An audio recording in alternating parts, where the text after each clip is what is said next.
not here to fight each other. We are not here to confront each other. We are here to fight one thing, Lynus only.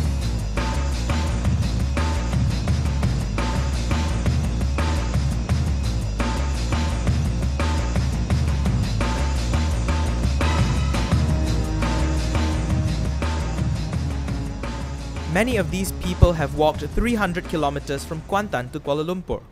The region they live in has become one of the few sites outside China where rare earths will be processed. The metals are used in high-tech equipment ranging from mobile phones to missiles. Residents, activists and opposition leaders are worried that it will release radioactive gases and solid waste such as radium and lead and small amounts of uranium into the environment.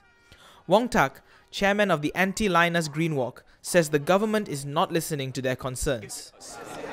It's them who stop communicate with us.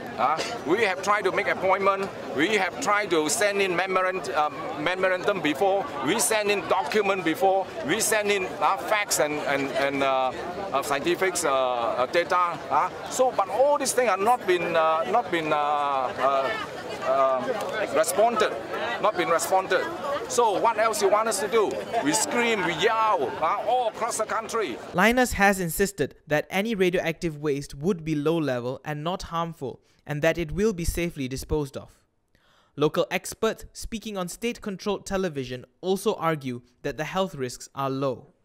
Adanya risiko bukan alasan untuk mengharamkan satu perkara. Risiko mesti berpadanan dengan manfaatnya. Ini persoalan yang seterusnya.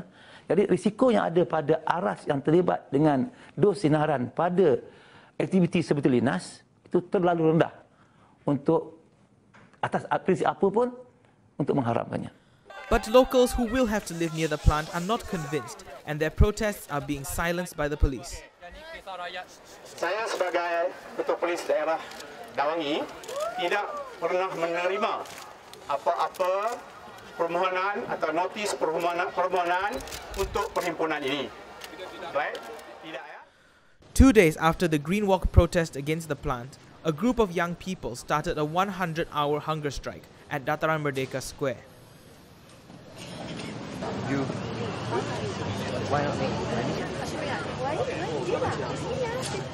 Pukul 9 tadi, secara rasminya pun bermulalah mogok lapar untuk 100 jam. Dia ada 97 jam lagi, lebih kurang 4 hari lagi. The group is demanding that Lynas's temporary operating license be revoked and want a detailed environmental impact assessment on the plant.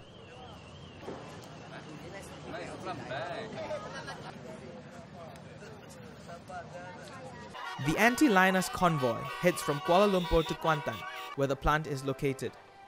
20,000 people were gathered for the New Year's Eve countdown on Lynas's doorstep.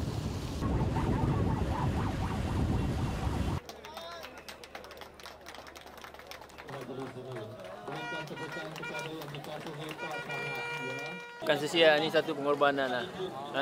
Satu pengorbanan. Kalau malam-malam macam ni biasa orang pergi bunga api ya, dekat bandar, tapi kita ni sebagai satu tanggungjawab lah sebenarnya. Satu tanggungjawab untuk kita sama-sama bersokong lah. Kalau kita tak ada, orang lain pun fikir macam kita, maknanya proses macam ni takkan jadi ya. Tapi akan datang tu lebih penting daripada masa kita sekarang. Kita ni tak lama dah.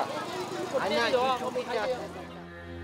4 Malaysian cabinet MPs have released a joint statement saying the temporary license granted to Lynas requires it to remove all the residue from the plant out of the country.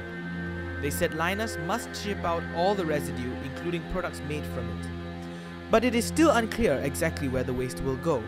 For Asia Calling, this is Shufian Syukur from Malaysia Kini.